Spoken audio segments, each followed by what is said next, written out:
ዛሬ ኢትዮጵያን የተቆጣጠሩ በተለይ የሲቪል መንግስትን የተቆጣጠሩ የሰላይ ቡድን የጠለፋ ቡድን የነበሩ ሰዎች ናቸው። በጣም ቤተሰብ የሆኑ ቡድኖች ናቸው ብለናል። የስለላ የሰላይ የኢንሳ ስለላና ጠለፋ ባክግራውንድ ከሌላቸውስ ምንድን ነው የሚሆነው? እነሱ ደግሞ ወይ አንደኛ የጠቅላይ ሚኒስቴር አማካሪ ሆኖ ለተወሰነ ጊዜ መስራትና አገልጋይ መሆናቸው ታማኝ መሆናቸው ማረጋገጥ ይኖርባቸዋል።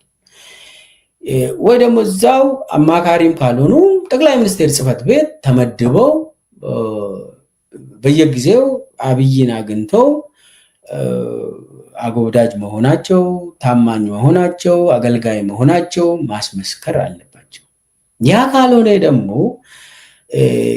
ዘመድህ የአብይ አገልጋይ ሆኖ የአብይ ታማኝ አገልጋይ ሆኖ መሆን አለበት። እዛ ለአብይ የሚያገለግል አብይን የሚያገለግል ታማኝ ሰው ካለ ዘመድህ ከሆነ ትኬት ልታገኝ ትችላለህ። ለአብይ ስርዓት ሲቪል መንግስት ውስጥ መግባት እድል ይኖርሃል። ስለዚህ ወይ እዛ ቤተ መንግስት ገብተህ ለተወሰነ ለ6 ወር ወይ ለ1 ዓመት አገልግለህ ተጠንተህ ሁሉም ባክግራውንድ ቼክ ተደርጎ አንተ ደግሞ ተላላኪ መሆንን ደንበኛ ተላላኪ ታማኝ መሆንን ካስመሰከርክ በኋላ ትሾማለህ። ስለዚህ አብይ መጀመሪያ የስለላ የኢንሳ ስለላና ጠለፋ ባክግራውንድ ካለ ከአብይ ጋር ሰርተህ ማለት ነው አንተ ገቢ ነህ። ካልሆነ ደግሞ ቤተ መንግስት ተመድበ ከአብይ ጋር ተወሰነ 6 ወር 1 ዓመት አገልግለ ታማኝ መሆንን ማስመስከር አለብህ። ወይ አማካሪ ሆነ ዝም ብለ ያው አብይ አማካሪ የለውም እሱ ነው እንጂ የሚነግር አብይ አይቀበልም። ነገር ግን የአብይ አማካሪ ሆኖ የተመደቡ ሰዎች ለ6 ወር እዛ ቆይተው ወደ ስልጣን ይሄዳሉ ይመደባሉ። ለምሳሌ አሁን ጌታቸው ረዳ አሁን አማካሪ ነው አይደለ? ከተወሰነ አሁን 6 ወር ከሞላ በኋላ ትንሽ አጎብዳጅ ሆኖ ታዛዥ ሆኖ እንትን ካሳየ አሁን እያሳየ ነው እያየን ነው በየመድረኩ አብይ ሆይ አንተ እግዚአብሔር ነህ 1000 ዓመት ንገስ ማለት እያለ ነው። ስለዚህ ጌታቸው ረዳ የመመደቡ እንትኑ ከፍ እያለ ነው እያስመሰከረ ነው። ስለዚህ አንደኛ የኢንሳ ስለላና ጠለፋ ባክግራውንድ ከሌለ አንዱ የጠቅላይ ሚኒስቴሩ አማካሪ ሆነ ለተወሰነ ጊዜ ማገልገል ወደ ቤተ መንግስት ገብተ ተመድበ የቤተ መንግስቱ ጽህፈት ቤት ውስጥ የሆነ ነገር ሰርተ እዛ ስትሰራ ቆይተ መታየት አለብህ፣ ማረጋገጥ አለብህ ታማኝነትህን። ያ ካልሆነ ደግሞ ዘመዶች እዛ የሚሰሩ ከሆኑ ከአብይ ጋር የሚሰሩ ሰዎች ከሆኑ ዋስትና ይሰጣሉ፣ ትመደባለህ። እነኚህ እነማን ናቸው?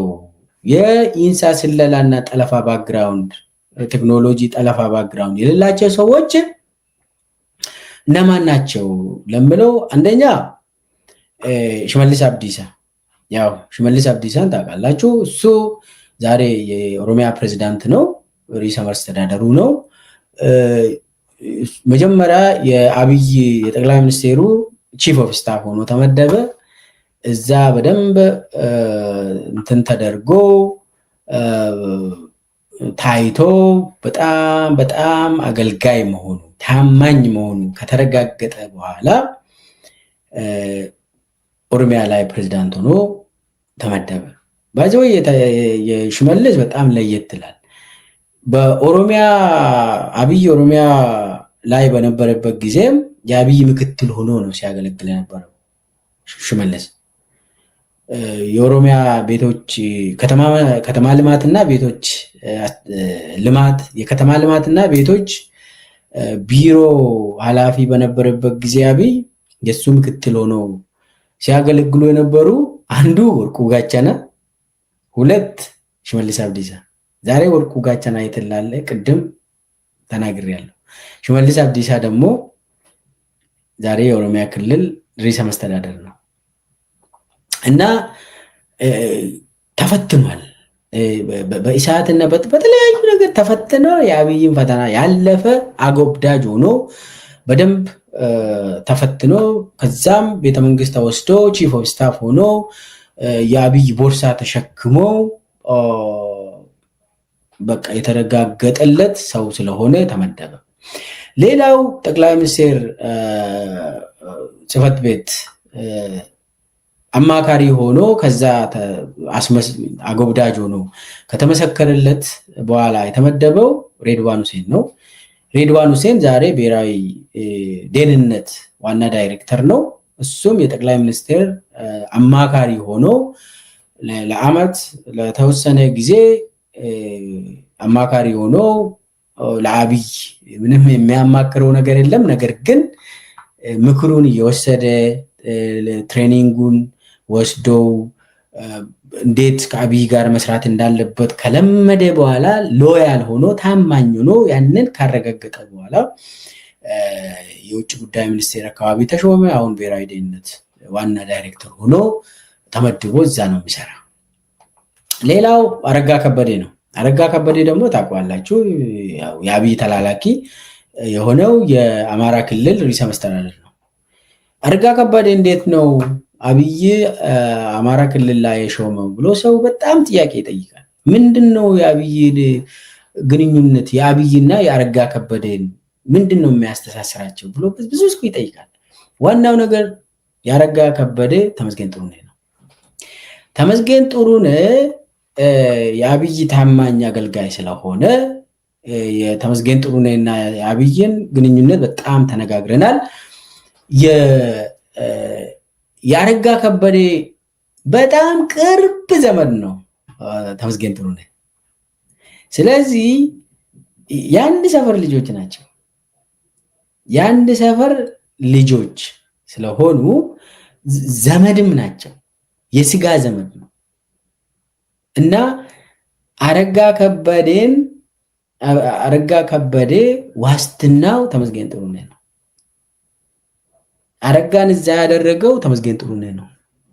ስለዚህ በተመስገን ጥሩነህ በኩል ማረጋገጫ ተሰጥቶት አረጋ ከበደ የአብይ ተላላኪ ሆኖ አማራ ክልል ላይ ተሾመ። ስለዚህ የዘመድ አዝማድ ስርዓት ነው። አዎ ተመስገን ጥሩነህ ነው እዛ ላይ የመደበው። ስለዚህ ተመስገን ጥሩነህ ደግሞ ይሄ በዘመድ በኩል ነው የተሾመው።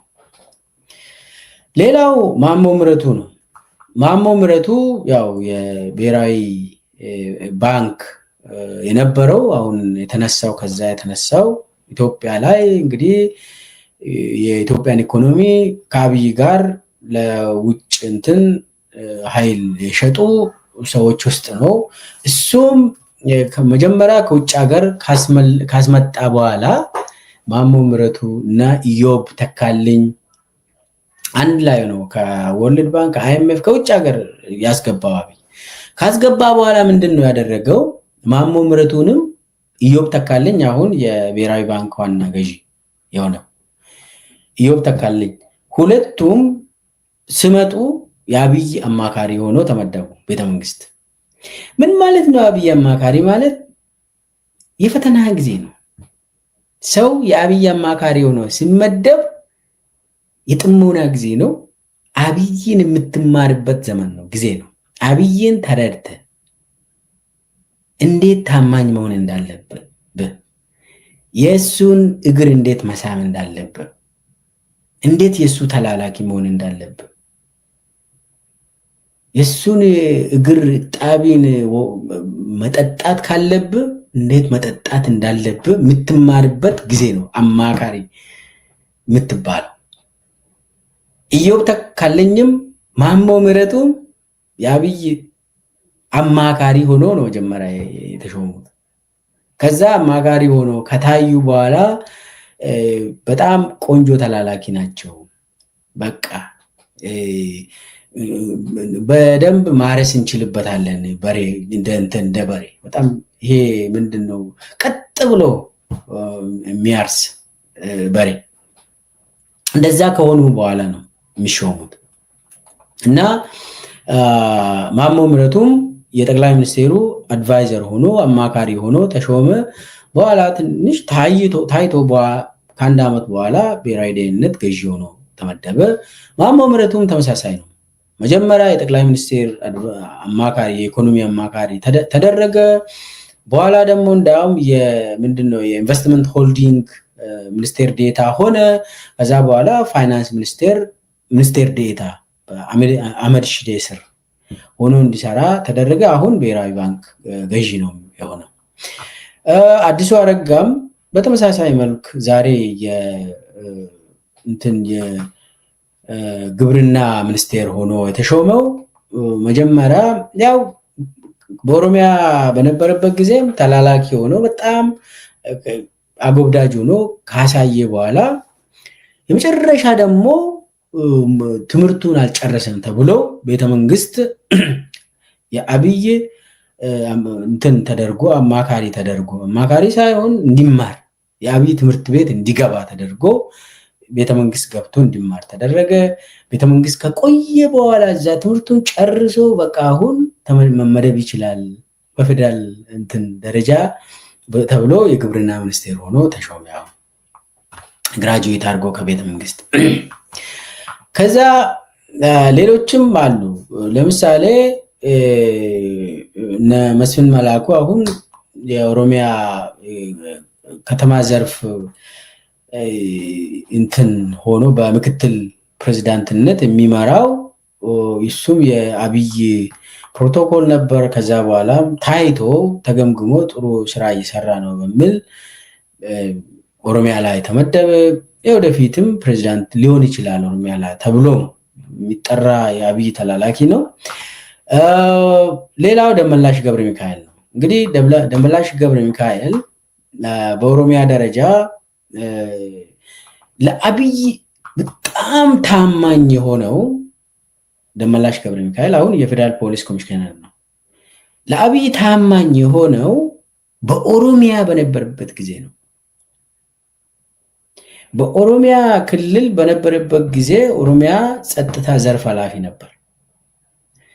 በዛን ጊዜ አባ ቶርቤ የሚባል ወደ ደምቢዶሎ አካባቢ የሚንቀሳቀስ አመራሮችን የሚገል አባ ቶርቤ የሚባል ነበር እና እነኚህን አባ ቶርቤዎችን ለማስቆምና እንደው የመንግስት አባ ቶርቤ ያስፈልጋል ብሎ የመንግስትን አባ ቶርቤ ያቋቋመ ደመላሽ ገብረ ሚካኤል ነው። ይሄ የመንግስት አባ ቶርቤ የመንግስትን አመራር ይገልና ሸኔኑ የገደለ ብሎ ሪፖርት ያወጣል። በዚህ ምክንያት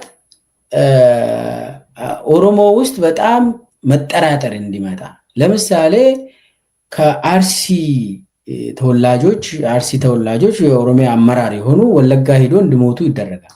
ከዛ በኋላ ማን ነው የሚገለው? የመንግስት አባ ቶርቤ ነው የሚገለው። ያ አሁን የመንግስት ሸኔ የሚባለው ማለት ነው። ከዛ በኋላ ወለጋዎች አርሲን ገደሉ ተብሎ ዜና ይሰራል። ዋናው ጥርጣሬ ህዝቡ መካከል እንዲገባ ለማድረግ አብይ ይህንን ሲሰራ የነበረው በደመላሽ በኩል ነው። ስለዚህ ደመላሽ ገብረ ሚካኤል የአብይ ታዛዥ ሆኖ በጣም ተላላኪ ሆኖ አመኔታን ያገኘው የመንግስት አባ ቶርቤን እና በኋላም የመንግስት ሸኔን ያደራጀ ሰው ስለሆነ አሁን የመንግስት ሸኔ አማራ ተወላጆችን ጨፍጭፎ ሸኔ ነው ጨፈጨፈ ይባላል። ኦኤልኤ ነው ጨፈጨፈ ይላሉ። እነኚህ ሸኔ የመንግስት ሸኔ የሚባለው ደመላሽ የሚያስታጥቀው አሁንም ደመላሽ ነው። በነገራችን ላይ ደመላሽ እና አራርሳ መርዳሳ ከፋለው ተፈራ እና ሽመልስ ናቸው የመንግስትን ሸኔ የሚመሩት። እና ደመላሽ ገብረ ሚካኤል በጣም ተሰሚነት ያገኘው እቺን የመንግስት ሸኔ የመንግስት አባ ቶርቤን ስላቋቋመ ከዛ በኋላ ምንም ጥርጥር የለም ከአብይ ጋር ይሰራል ተብሎ ተወሰደ። ከዛ በኋላ በብሔራዊ ደህንነት ምክትል ሆነ። ከዛም ብሔራዊ ደህንነት ዋና ስራ አስኪያጅ ሆነ። ከዛ በኋላ ፌደራል ፖሊስን በግሉ ያዘ ደመላሽ ገብረ ሚካኤል። ሌላው አሁን የኢትዮጵያ